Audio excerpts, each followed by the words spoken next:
Welcome to the Coffee First podcast, the home of conversations that inspire transformation and ignite purpose. I am your host, Che Macheli. Let's dive in.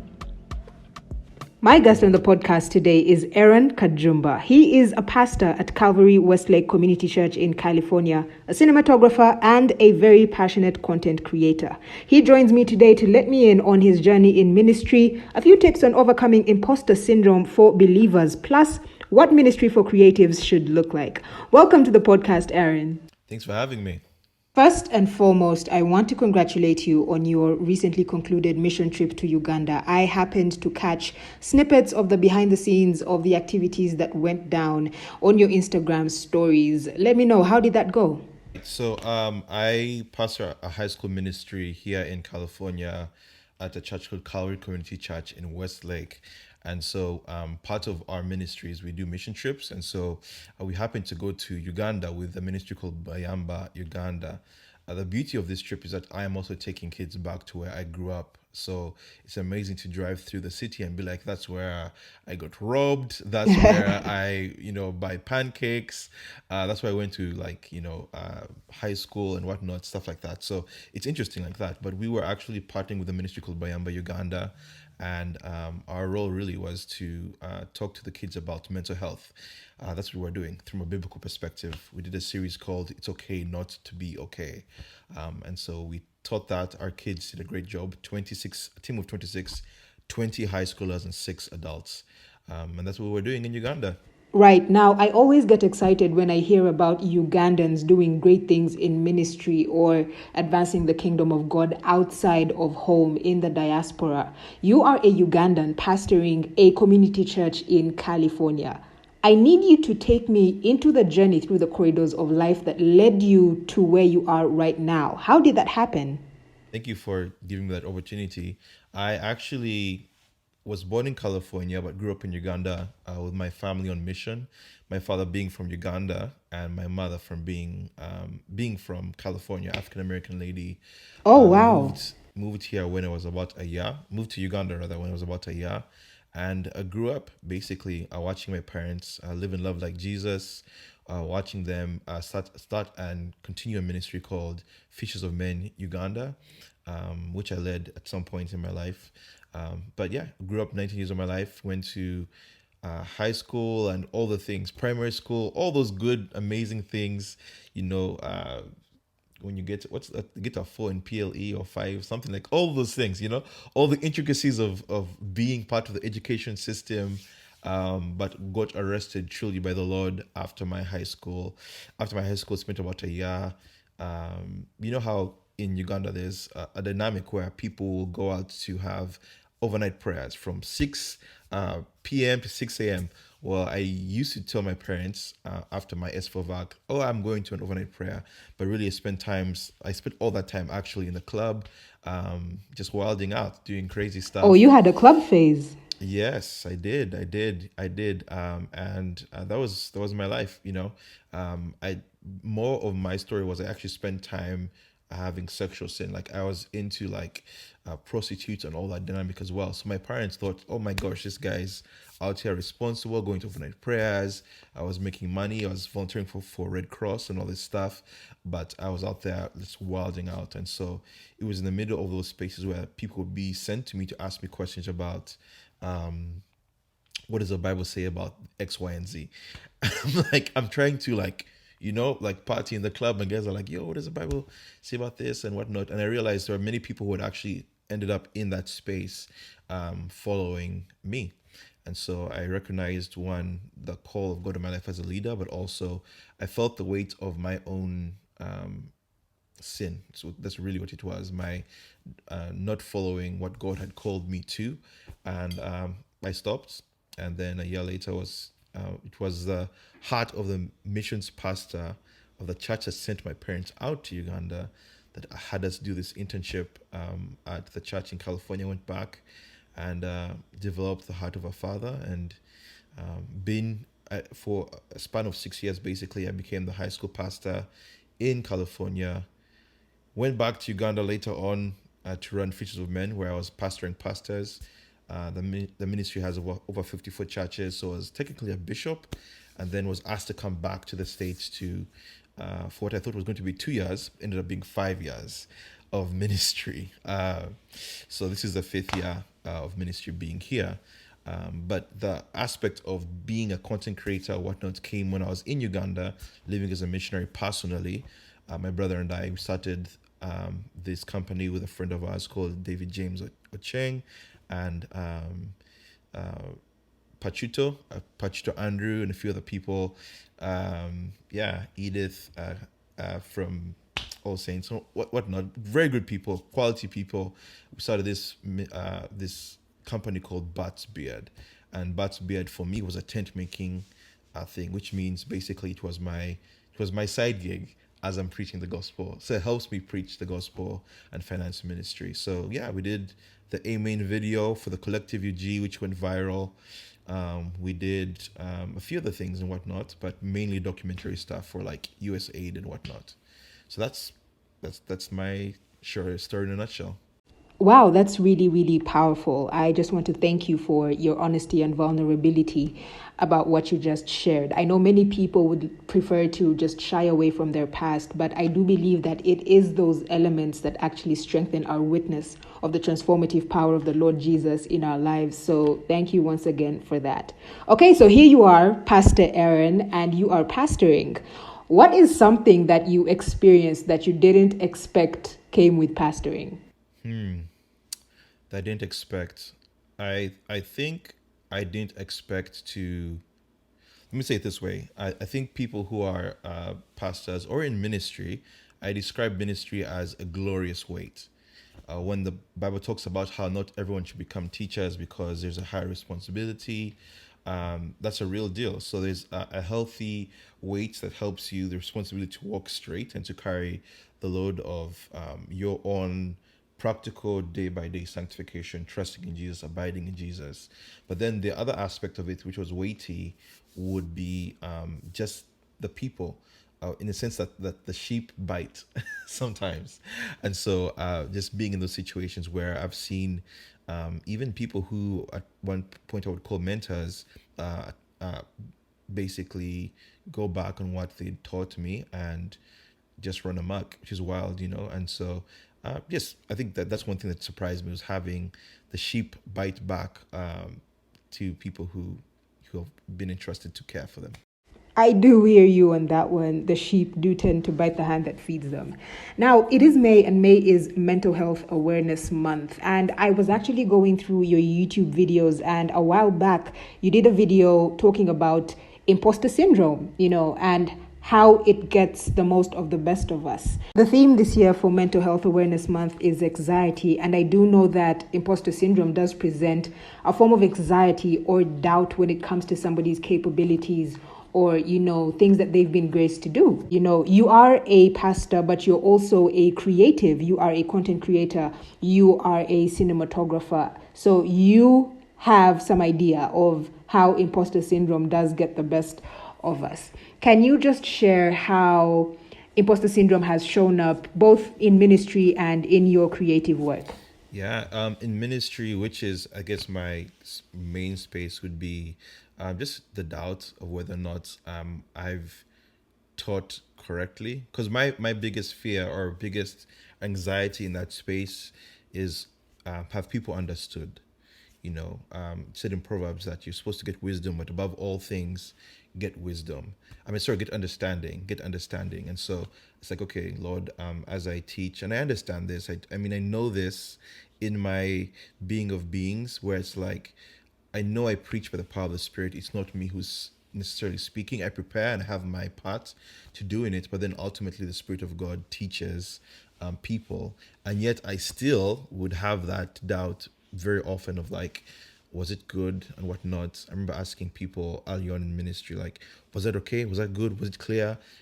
Trying to seek validation. And yet, the truth is, the Spirit always speaks. You could say 5 things, and the Spirit of God just says 20 things to people. And so, that's one of the things that really highlighted my imposter syndrome, the uncertainty that I was actually doing what God had called me to do, with speaking or preaching, and with doing stuff with cinematography, photography, video, I think it's also just a lack of confidence to put out a bunch of stuff. I think earlier offline we were talking about how you asked how come creatives have like all this stuff that they hoard that they've created, and it's true. In my case, it's not hoarding now; it's more like strategically planning out. Uh, but I think a lot of people struggle with the idea of is this good enough? And they'll compare it to someone else, and it's like no, like you have a unique view. I think the gift of any creator really is a gift to see things uniquely. Like you have a vision, literally you have vision, and so I think it's one of those things that people doubt. Like I don't know if my seat on the bus gives the best view or best angle or whatnot. But the more you put stuff out there, you realize, wow, people really appreciate your, you know, gifts and whatnot. So those are the places where I've kind of felt that. What do you reckon one should do whenever this doubt presents itself? Yeah. Yeah. I think a big, part of combating it is one, acknowledging it, acknowledging that there is an actual issue where you are are struggling with this. Like you are caught up with posting, sharing, preaching that doubt, like acknowledging that that's an actual problem is step one, and having people around you to help you and highlight that may be a good way to be like, I can't tell that this is what I have an issue. If there's people around you who can highlight that and speak that to you in love and they've said it, then maybe there might be something going on. You might be the emperor who thought he was dressed and he was naked, right? You're like, I'm dressed. No, you're actually naked. And so having people around you to highlight that, or even yourself being aware of it, is step one. And then the second thing from that, where you can actually work on something, is really, and this may be a big broad brush statement, is knowing who you are. Now, as a believer, that starts from being an image bearer. The whole conversation about you're not all that should humble you. The false humility should humble you, because sometimes we say we are less than or more than this other standard compared to other people. Like that's our standard. And yet if we are image bearers of God, then we get our identity, our image, our creativity, our personhood comes from the creator.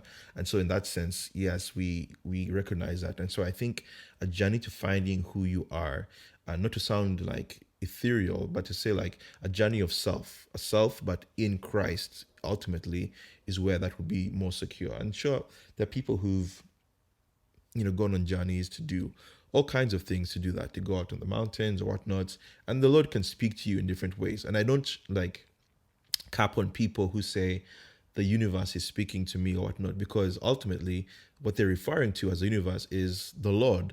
And he's speaking, and he's always speaking. Romans talks about how we're without excuse. Like the heavens declare the glory of God. Everything around us is speaking and highlighting God's goodness, his grace, his mercy, his power, and all these things. And so I think the Lord allows that to speak to us as we recognize his greatness and our need for him, our smallness. Until you see God as big, you can't see yourself as like, unless you see yourself small and see God big, you really can't honor him as God. And so to honor him as God first will allow you then to see him, enjoy him, and then see yourself as who you're meant to be. So it's really a journey of doing that. Now, for other people, they might say, that's just out there, but the truth is that's the reality. And yeah, it's just a reality. So. That's absolutely profound. I remember I was listening to a certain man of God, an apostle who I hold in very high regard, and he was talking about false humility and how it is rooted in pride, just as you have mentioned. And I know one thing that he said that stuck with me to this day is, if you ever go out there and you start to feel ashamed, that means you've been taking the glory too. And from that day, my entire perspective changed about imposter syndrome and self-doubt. Now, you're a creator. Your YouTube channel is just phenomenal, right from the production, and even on your Instagram page, you do share a lot of clips on there, using your platforms for ministry. And I do know that many people are now using social media as social ministry, content creators, digital creators, bloggers, vloggers, podcasters, graphic designers, videographers. What is a word of advice that you would give to somebody who's trying to use their creative prowess to advance the word of God or to spread the gospel? So I'll say it this way: uh, good art shapes the culture. So if you are a musician and your music is trash, and you're like, yeah, man, I'm a Christian. It's like, what? Really? Like, this is your offering to God in your giftings. Like, really, you're just doing all this stuff, and you're going to, oh, if you're a painter or whatnot. Like, of course, like people can go back and forth and say like art is subjective, what, all these different things. But ultimately, when you've not put in all the work, right? So that's a difference. If you've put in all the work and you've put in the effort to do something well, then at that point it's like, okay, like you're doing great ministry, because in your expression of, again, the vision, right, knowing who you are, then you express that, you image God in how you create as the creator, the original creator, as you image him in how you do all these things, then people can see and note just his beauty in all that you do. And so people see beautiful images and they're like, wow, that was great, I love that angle. And it's like how you are portraying and giving even personhood to other people the same way he gave it to you.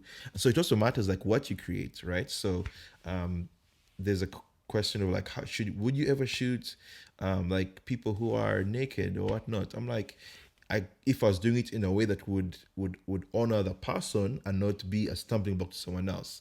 Like if I'm giving them honor in doing that, yes. But if I can't find a way to do that, then I'm not going to do that, because I want to use all of who I am to be a ministry, a gifting, one of personhood to this other person.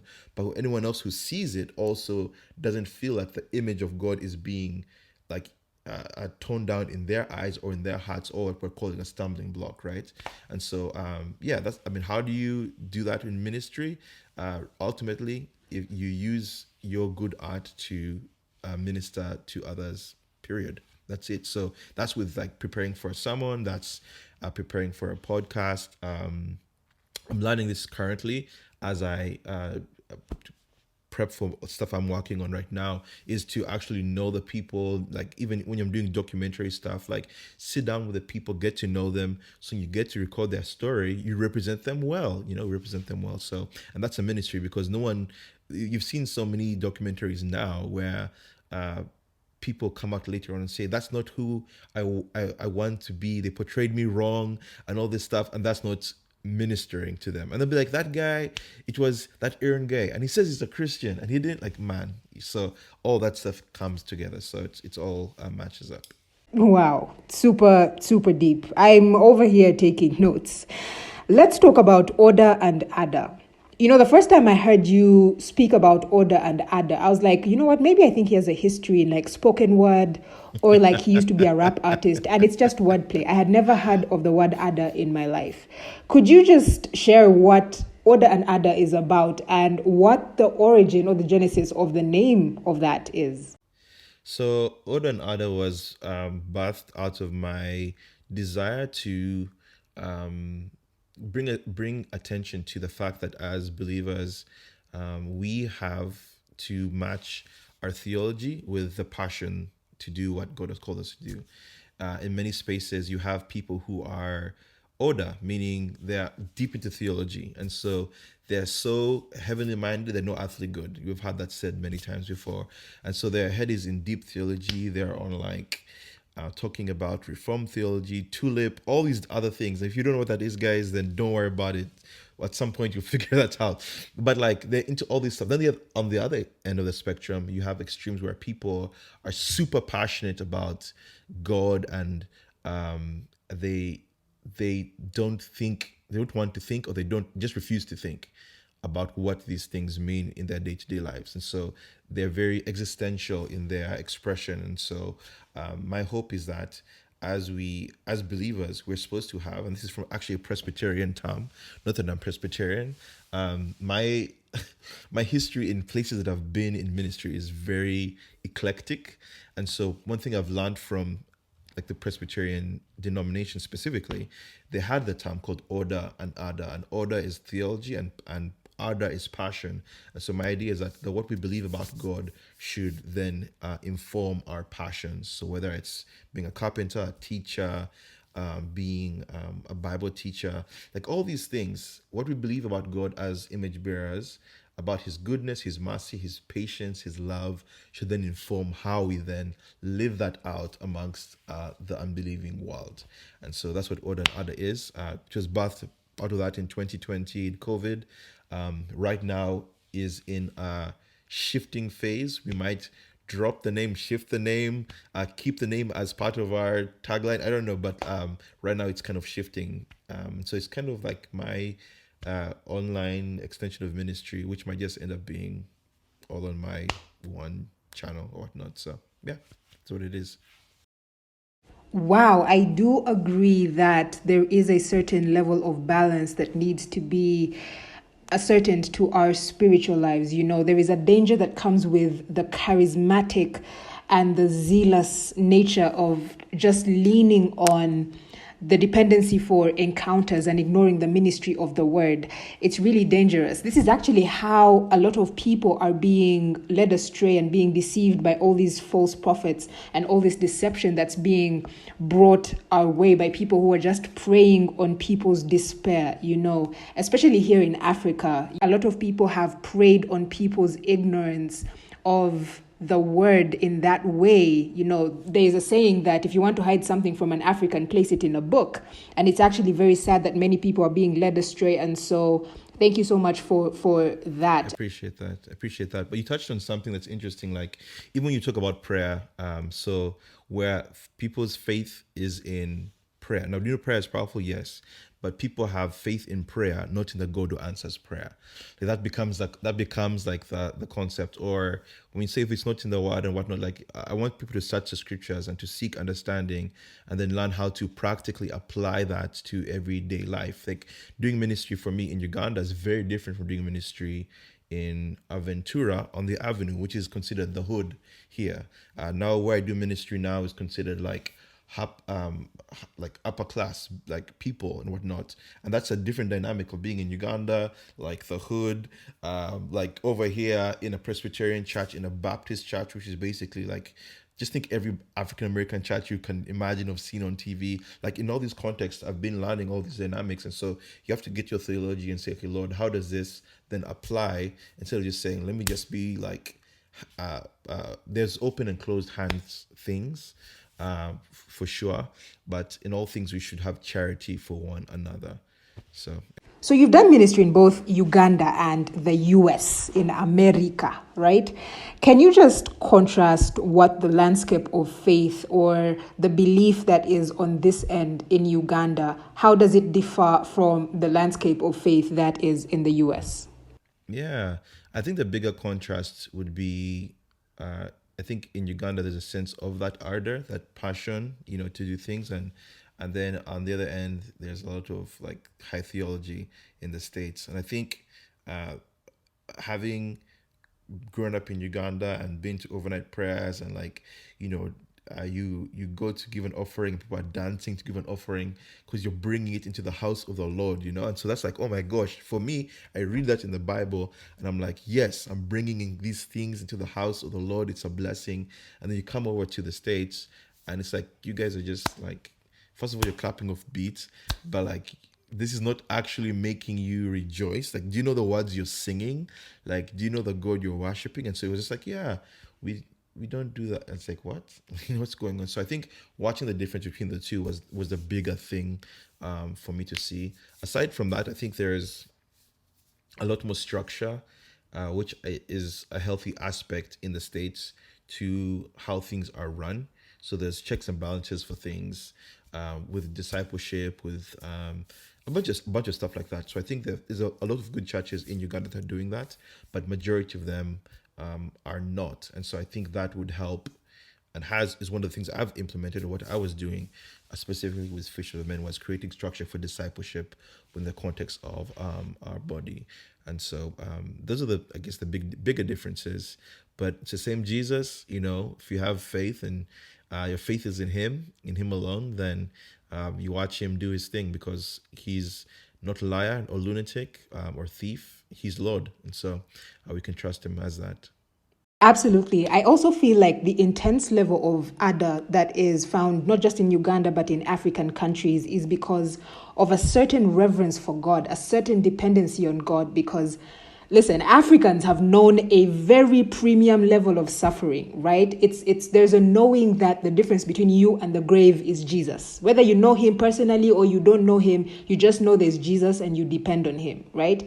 I feel like there is a certain level of systems and structures that have been placed in the Western world that kind of cushion their suffering. You know, I've heard of stories where people were talking about their homelessness in the US and the UK. And this isn't to downplay their stories or their situations, but, you know, they'll tell you that they were homeless and they were living in shelters or they were living out of their cars. Listen, I know what it means to be homeless on the streets of Kampala, okay? And it is the concrete ground and the night sky. There's nothing in between. There's nothing to cushion you, right? And I feel like it brings a level of self-sufficiency. Like there's a lack of intensity in hunger for a dependency on God. I don't know if you have any 2 cents to share in that. Right. Well, you've touched on a few things. Let me see how I can go about it with charity.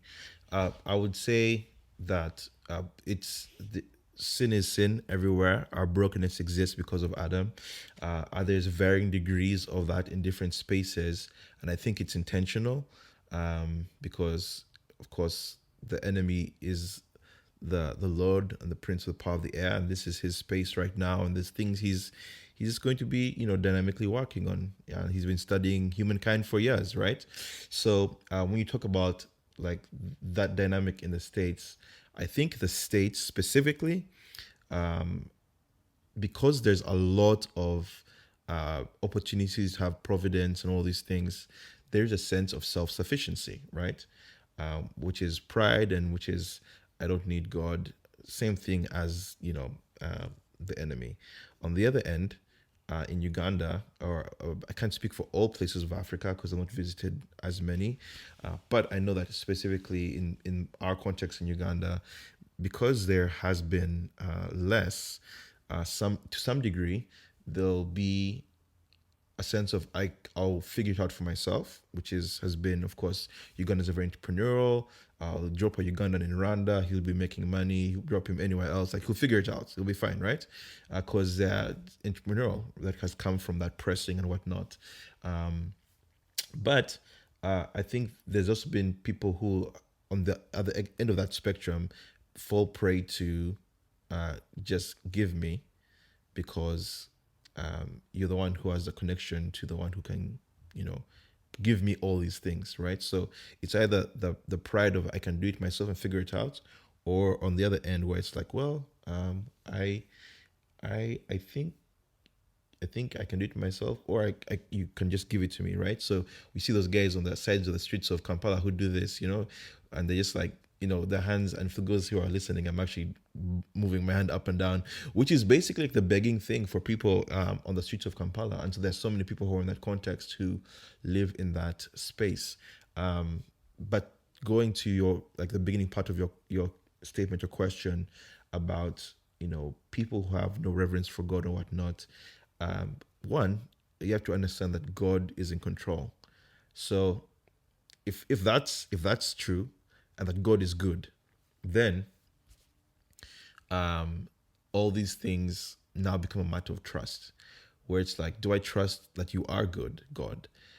Where people who are going and flocking to false prophets, and God's gifts and callings are without reproach. Meaning, if you went to a Beyonce concert and you took a picture and people just like this, you'd be like, whoa, was it Hillsong? Was it Bethel? Was it, because it looks like that a worship, service, right? So this lady has mad gifts.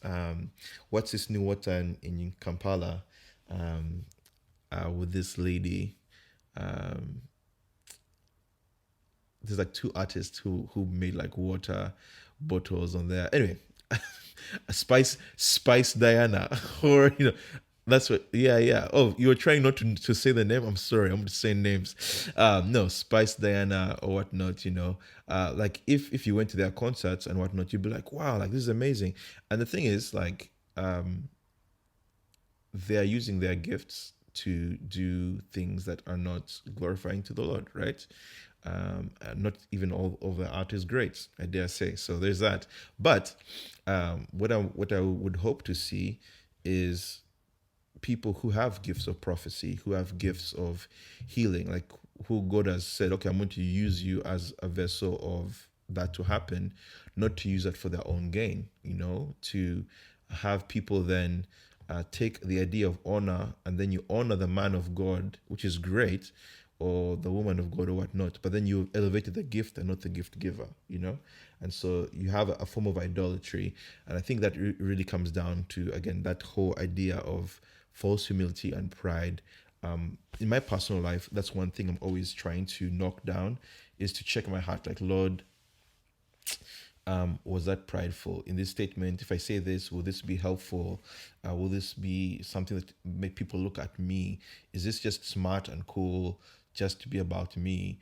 And I'm always checking myself, not to be like paranoid, but I'm trying to search my heart. I mean, even David says in the Psalms, he goes, Lord, like, help me stay away from unforeseen sin, like stuff that I don't even know I'm going to do. Like, help me, having that, like, the Lord's prayer and always being humble before you. Like, I had it today in our conference where the guy was talking about having the Lord's prayer as your daily prayer. It shouldn't just be a one day thing. It should be a normal check of your heart. It says in Paul talks about how we should examine ourselves to see if we are truly in the faith. Always examining ourselves, and it's just healthy, to do that intrinsically and not in a sense of paranoia, but saying, Lord, help me have a heart of humility so I can then be healthy to other people. So I think ultimately God gives gifts, but people think they have the idea of them being in control, but sometimes those false teachers are themselves God's judgment on itching ears. So you will get all that you want from that person, and that's it. Because and what that means is, for us as believers, heaven is our reward. Like, and heaven is not heaven if God is not there. So ultimately, God is our reward. They get all these things. They get the ideas of heaven. They get, this healing on earth. They get all these different things. But they miss out on the gift of God Himself. See, the greatest gift that God could ever give us was Himself, and He did in Jesus. And so, if we elevate the gift, or we have itching ears to not hear the gospel and trust the gospel for what it says, and we follow the gift, these people, and their gifts and whatnot, then we miss out on the gift of Christ Himself. Fantastic. I absolutely agree. And as we bring this to a close, where can the people find you and your work on the interwebs? On the interwebs, it's awesome. It's been a while since I've had that. Yo, millennials, man. Shout out millennials. Anyway, so this is where you can find me on the interwebs. You can find me on YouTube at Aaron Kajumba. I presume I'm the only person on YouTube with Aaron Kajumba. Yeah, that's awesome. And then on Instagram at Christafari, CHRISTAFARI, and on Twitter at CHRIISTAFARI. So two eyes for Christ and then Farai, which, interestingly enough, people wondered, what that actually means. I found so many people. Listen, as an avid lover of reggae and Yo, dancehall music, I need this story now. you love Like, this I know story. that there's a reggae and dancehall band called Christopher, but for you on your end, make it make sense. Like, are you a backup drummer? Are you a So guitarist? funny. So I had dreads. So I had dreads, and I Instagram had just come out. Whenever that year was, I'd come back to the States. Instagram had just come out. I was into all this kind of music, whatnot, and I was like, what Instagram name can I have that's like reflects who I am now as a Christian, and I'm having dreads and all this stuff. And so Christafari was one of those words I picked up because of like the Christafari band. And Christafari, Christ means Christ, right? Jesus, the risen Lord and Savior, all those good things. And then the anointed one, Emmanuel, God with us, that one. And then Tafari means to make known. That's why you have like Rastafari, to make Ras known. Rastafari Makonnen was one of those guys in Ethiopia and all those good things. So it was more to make Christ known. Now, I was the first one to get that handle before Christafari, the band, and their Instagram is Christafari Band. So for years, like people, they would travel because they do a lot of trips and whatnot, missionary music. And I would get tagged into things by mistake. I'm like, oh, they're in South America, or they're in wherever, or they're in, I would know because they're being tagged. Now down the line, oh, dude, oh yeah, man. But the story gets better. You're not even ready. You're not ready. I end up because of like different areas of ministry the Lord has allowed me to be in, serving with a guy called Vince Serrano. Shout out Outsiders brand, Christian clothing brand here in the States. They do street ministry, all this great stuff. But they were shooting a music video with people from Outsiders brand and Christafari in our area. And so Vince was like, oh, come down and shoot and whatnot. It's Christafari band. I was like, dope. So I get down there to like take pics and film and whatnot, the music video. And when I get there, I meet Pastor Mark Moore, who is the head of Christafari band. And I was like, hey, I'm Aaron. And he was like, wait, you're Christafari, you're the guy. I'm like, I'm the guy. He's like, you're the reason we have Christafari band on all our socials. I was like, I know. I was like, I would give it back to you, but at this point, I'm renowned for that. And like I got like highlighted by Adobe Rising Stars in 2019. So I'm like, if I didn't have all that like clout around like that social media deal, I don't think I'd. And he was like, it's all good, So Pastor Mark is a great guy, really cool guy. But that's how I ended up with the name Christafari and Christafari Band, which at some point I will be touring with them and cover their I was invited to go to Zimbabwe with them, and then something happened with the vid and whatnot. So with Corey, if you have any space in your suitcase, I'm just saying, I'm just putting it out there. Hey, if you want them to come to Uganda, they need to connect, man. You might be that connect. All I'm trying to say is like that they travel and do ministry missions. So it's a cool thing. But I do have space for you, just for you. I'm always up for a good trip. But thank you so much, Aaron, for your time. This has been so amazing. It's been insightful. So many gems of wisdom, so many nuggets of understanding that I have walked away with. I do hope that whoever is listening to this is going to be blessed as well. And so I'm really looking forward to having you again on the podcast. I do hope that you'll be available. But that's it for this episode. Thank you so much for listening in. If you haven't already, do subscribe to the YouTube channel. My name is Che, and remember, coffee first.